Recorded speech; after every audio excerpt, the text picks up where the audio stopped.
So I was looking into bear spray versus pepper spray because I was curious what is the difference between the two, and I came across this article, and boy oh boy, this is one of the funniest stories that never happened that I have ever read. I think, well, you'll see. So this comes from Wes Seiler in 2021, and God bless you, Wes, because this is great. This is amazing. What happens when you bear spray a human? Bear spray is in the news. Investigators analyzing videos of the deadly January 6th coup attempt that have turned up evidence that yada yada, J6, yada yada.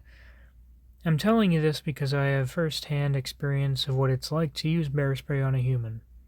Several years ago, I employed an identical can of frontiersman on a home invader.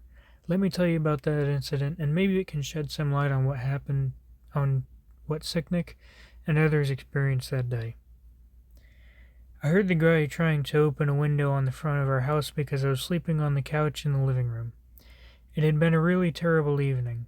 A friend called me earlier in the night in a panic, asking me to come over and help with her husband, who was acting crazy and threatening her and her infant. I ran over and found her clutching the kid in her arms, cowering beneath their husband, who had apparently taken drugs, I'm not sure what, and was screaming and throwing things around inside their house. I separated them and tried to talk the husband down, but without much luck. So I started to take the wife and kid back to my place.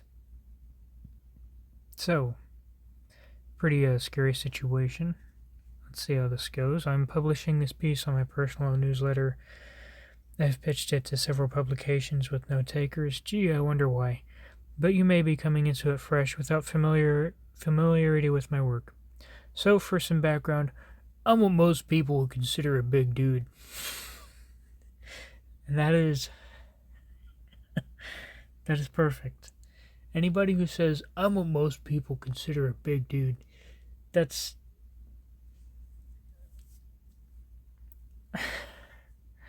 I mean, okay. Sure, I guess. What are you, like, 6 feet tall and 200 pounds, I guess. I've... What do most people consider a big dude? Like, are you 5'9" and really fat? Or are you like an NFL player? Like, there's a wide range of what people consider a big dude. And just the phrasing of it, what most people consider a big dude. Yeah, I'm a big guy. I'm kind of a big guy. Alright, man. For work, I write about my adventures in the outdoors, and I'm no stranger to violence.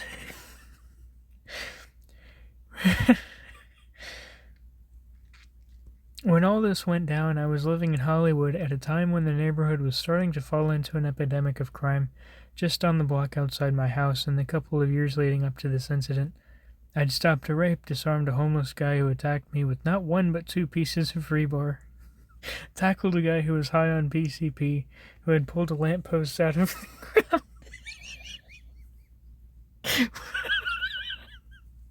and was using it to smash cars. He pulled a lamppost out of the ground and was smashing cars, and this guy tackled him. And gotten myself into at least a dozen other incidents along those lines. Because of all that, I knew a bunch of the local cops, most of whom seemed to be looking for some excuse to arrest me. God, this is off to such a good start. This is insane. Oh boy. I mean, you got to think, like, if you're getting yourself into this many fights, yeah, obviously the cops are looking for you. They want to arrest you. What are you doing? You're just going out. You're like Batman in the middle of the night, tackling homeless guys that are smashing cars with a lamppost. I mean, wow. That is a hell of a paragraph there. And I have no idea what the relevance is to what we just read about him, like, finding his friend holding her baby as her drugged up husband was throwing a fit. I mean,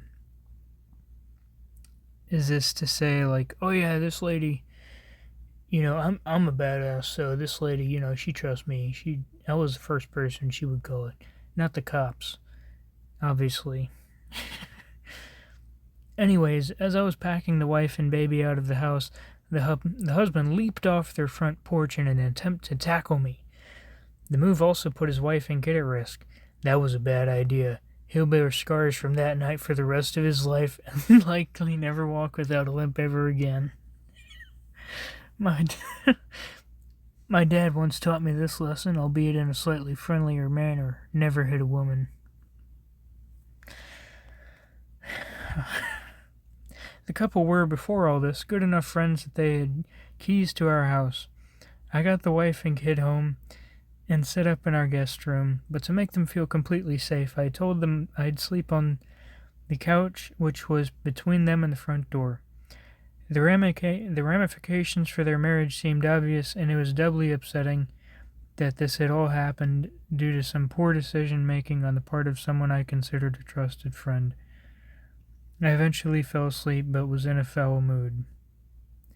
Okay, man, you were in a bad mood. Very relevant to the story. Cut back to the home invader. He was thin as a corpse and had a face covered in scabs. Behind him on the table outside that... Wait. Cut back to the home invader. Was this...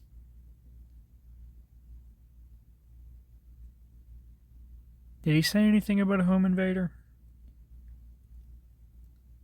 Cut back to the home invader. I'm sorry, no? Nope. There was no home invader. Okay. Back to the story. Cut back to the home invader. He was thin as a corpse and had a face covered in scabs. Behind him on the table outside that front window appeared to be a knapsack full of jewelry, watches, and stuff like that. So, alright, I'm trying to, like, picture the scene in my head. So, you're sleeping on the couch. There's a battered wife and kid, an infant, by the way, set up in the guest room, and you're sleeping on the couch, next to the front door. And then you fall asleep, and then I guess you wake up to some scrawny little fella with a scabbed up face, and outside the front window on your porch, sitting on the table, he has left a backpack full of, like, valuables that he's been robbing from. The flow of the story goes from I eventually fell asleep but was in a foul mood, cut back to the home invader, which there was never a home invader. I'm lost here, but we're gonna keep going. I had just gotten back from a backpacking trip, and a can of bear spray was sitting there in the water bottle sleeve of my pack right by the front door. I'd never used bear spray before, and I'll admit I wasn't terribly familiar with what was in it. Yeah, because this guy would probably just punch the bear in the face. I mean, why did he even have the bear spray? I'm shocked. He would just wrestle the bear. He would show that bear who's boss, I tell you what. Animal Conversation Circles put it forward as a one-stop solution to grizzly bear conflict. I don't think anybody's putting it forward as a one-stop solution. I mean, it's a deterrent. It's not like if the bear attacks you, then you spray the bear and the bear just dies or gets knocked out or runs away in fear. It's supposed to be a deterrent, and that's why it's formulated. From what else I saw on Google, it's formulated to deploy at a much longer range, like 40 feet, I think. So that, whereas with pepper spray, which is designed for human attackers, it's got a range of like 10 feet. which is still quite a range, but 40 feet is so that the bear doesn't have to get all up in your grill, and then anyway, it's meant as a deterrent. It's not being put forward as a one-stop solution. But anyway, suggesting that carrying a can of it in bear country is enough to ward off the animals, which often weigh 600 pounds or more. The Washington Post explained the contents of one of those canisters really well. Most bear sprays boast a capsaicin content of 2% compared with 1.2 to 1.4% in most self-defense products. According to the nonprofit Bearwise, the strength of peppers is measured in Scoville heat units, so on and so forth. Habaneros of 200,000. Standard pepper sprays have around 1 million Scovilles, while bear sprays pack 3 million Scovilles, so it's about 3 times as potent as the self-defense products. It's also dispensed more widely and forcefully, the experts agreed. Bear deterrents dispense in a fog pattern versus the stream output of many pepper sprays, making it more likely that the capsaicin will get into an aggressive animal's eyes, nose, and throat. Bear sprays are also pressurized to travel farther, 30 to 35 feet, than the smaller self-defense products. A can of Frontiersman contains about 9 ounces of the stuff. I ripped open the front door, grabbed the guy by his neck, and slammed his head into one of the porch's brick pillars. That left him stunned enough that I was able to drag him a few feet into the front yard and throw him on the ground.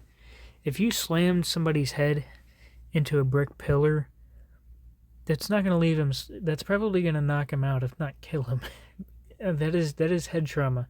If you're a big guy like you say you are, and you slam somebody's head directly into bricks, that is not going to stun him. That's a knockout. Anyway, I turned my head. So I throw him down onto the ground. I turned my head, flicked the safety off the bear spray, and emptied the entire can into his face from maybe an inch away. Do I need to say anything? This didn't happen, man. The can takes about 5 or 6 seconds to empty. Before it was fully gone, the guy leaped out of my grip in a display of desperate strength that I didn't think possible. So this guy's trying to break into your house.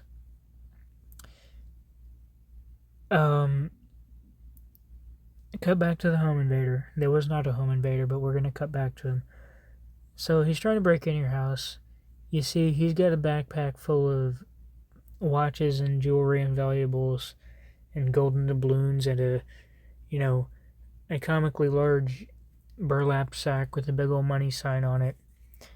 And so you open the door, you grab him by the neck, you bash his head into the brick pillar, you throw him on the ground, and now you're holding him down and emptying a can of bear spray in his face? What?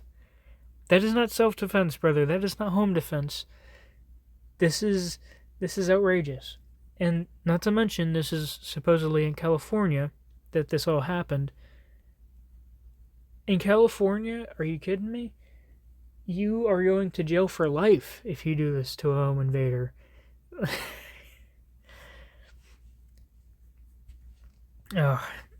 In an equal feat of speed, he sprinted through our 6-foot-tall wood gate, tearing it outwards on its hinges. I followed just to make sure he was gone. Why'd you follow him? That's so ridiculous. Then went back inside to throw on a pair of shorts and some sneakers. I told my now wife what was happening, grabbed my phone and went to find the guy. So, by the way, at the end of the story, apparently he gets the girl too.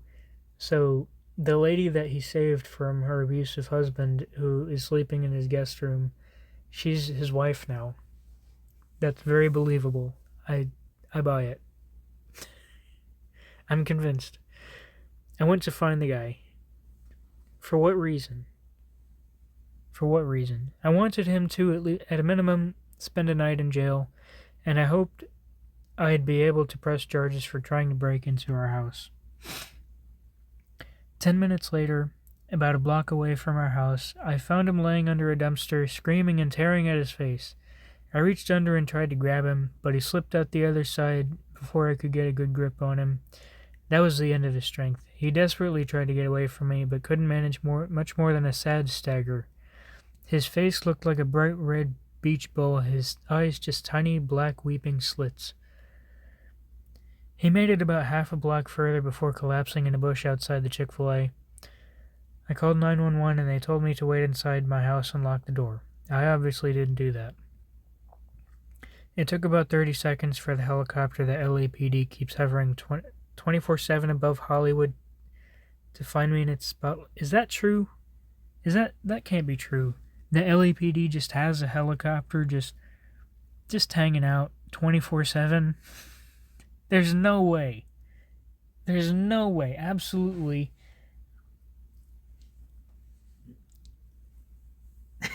The cost of that, can you imagine? In California, like, I don't think they make electric helicopters.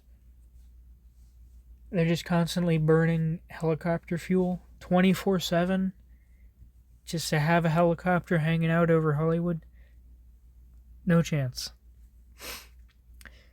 So he calls 911. 30 seconds later, the spotlight finds him. I pointed to where the guy was collapsed in the bush and they shifted the light to him. A minute or two later, 5 Ford Explorers came screaming down Sunset. I pointed out where the guy was and 2 cops went to grab him. First of all, the response time here is insane. They have a helicopter just hanging out 24/7, waiting for this guy to beat somebody up, like fucking Batman. And then they find him with the bat signal spotlight in 30 seconds, and then within 2 minutes, they've got 5 cops on the scene. There's no chance. This isn't happening. And as soon as they got close, they shouted and jumped backwards. "What the hell is that?" one of them asked me. "Just pepper spray." Hang on, I need to do like an anime character voice. "Just pepper spray," I assured them. Those same 2 cops pulled all of their fancy Homeland Security gear out of the back of their Explorer, put it on, then carried the guy into the back of the SUV. Homeland Security? I thought these are cops. They're not Homeland Security? This isn't the NSA? What is this? This is local law enforcement. If anything, maybe they're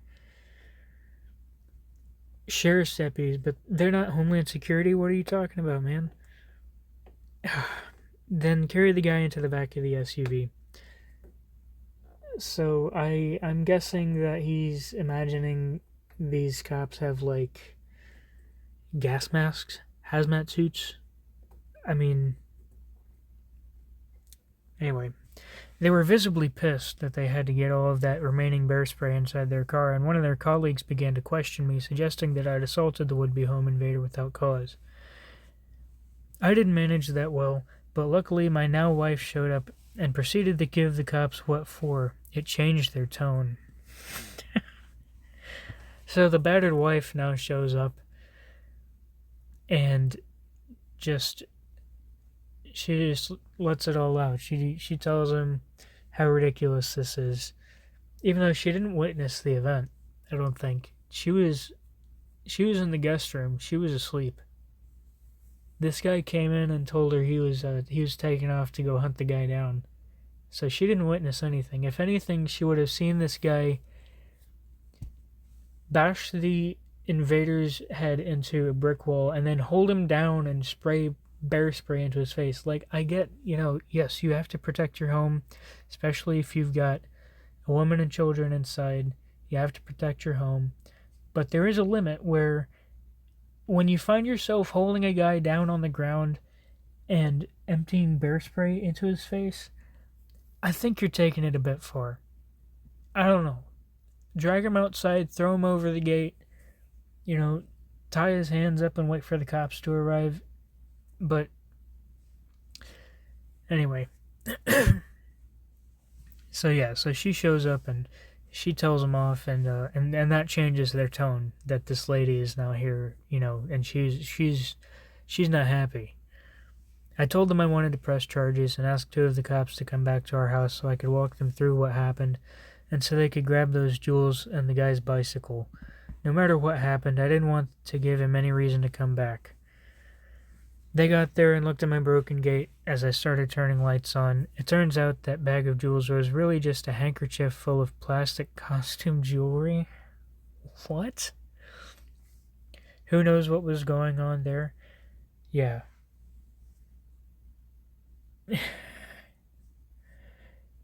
Yeah, who knows what's going on with this article. This whole story is wild. The cops looked at that, then explained since we didn't have no trespassing signs on the gate, they couldn't charge him for trespassing. That is not how that works. Not even in California. That is not a thing. And because he hadn't caused any actual damage to our house or me, they couldn't really do anything else either. They didn't want to, but I made them take the costume jewelry and bicycle with them. How do you make cops take this stuff? The logic is they rolled that out to the Explorer and spent 5 minutes trying and failing to load it into the back without realizing they could just take the front wheel off before I decided I was done dealing with them and just went inside and laid back down on the couch. Like, he's trying really hard to make the cops sound like idiots, and it's just showing that he doesn't know what he's talking about. Like, I've seen into the back of a Ford Explorer that that police typically use, even in 2021, which, if I recall correctly, let's see, when did he say this story happened?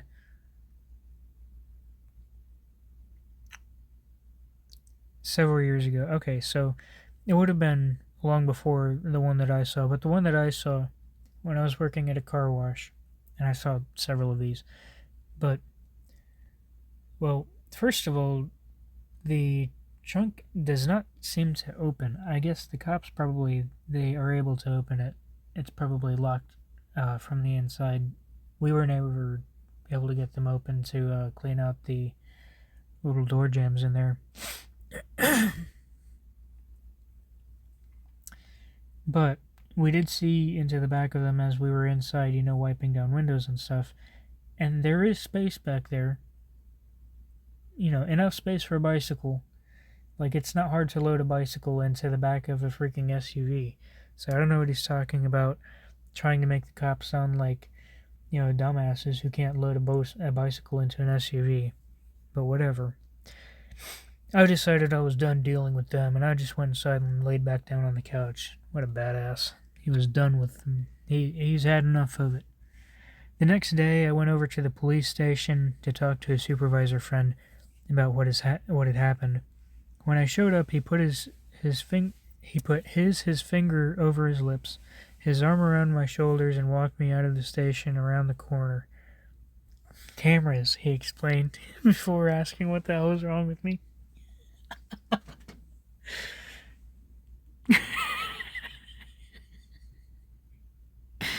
God, I love it. I love it. The cop puts his fingers over his lips, puts his arm around your shoulders, walks you outside, goes around the corner. Cameras. What the hell's wrong with you, bro? You're armed, right? I responded in the affirmative. Good. Next time this happens, ask if he speaks English, and so long as he says yes, just fucking shoot him. Just tell us he threatened you, and that will be the end of it. Never pull this shit ever again.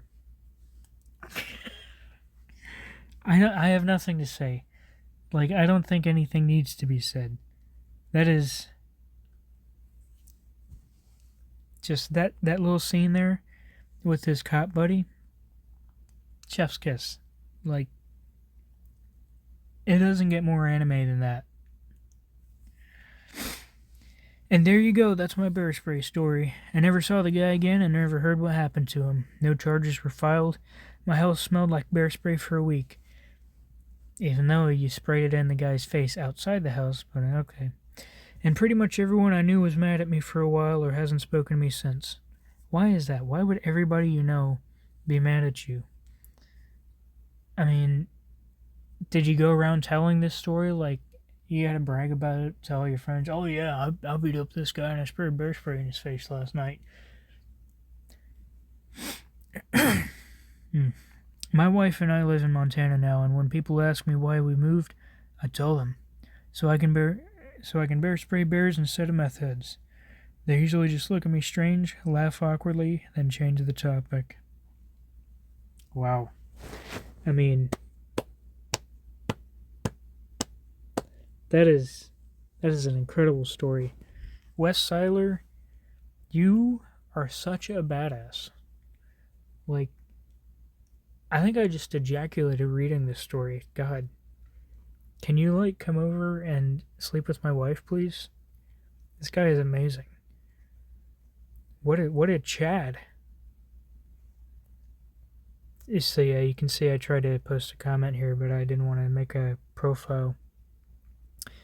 And then this comment is like the cherry on top. I should probably acknowledge the privilege that's evident here. Throughout my 7-year career as a bum fighter in LA, the police never once failed to call me sir or treat me deferentially. It's virtually certain that would not have been the case for a person of color.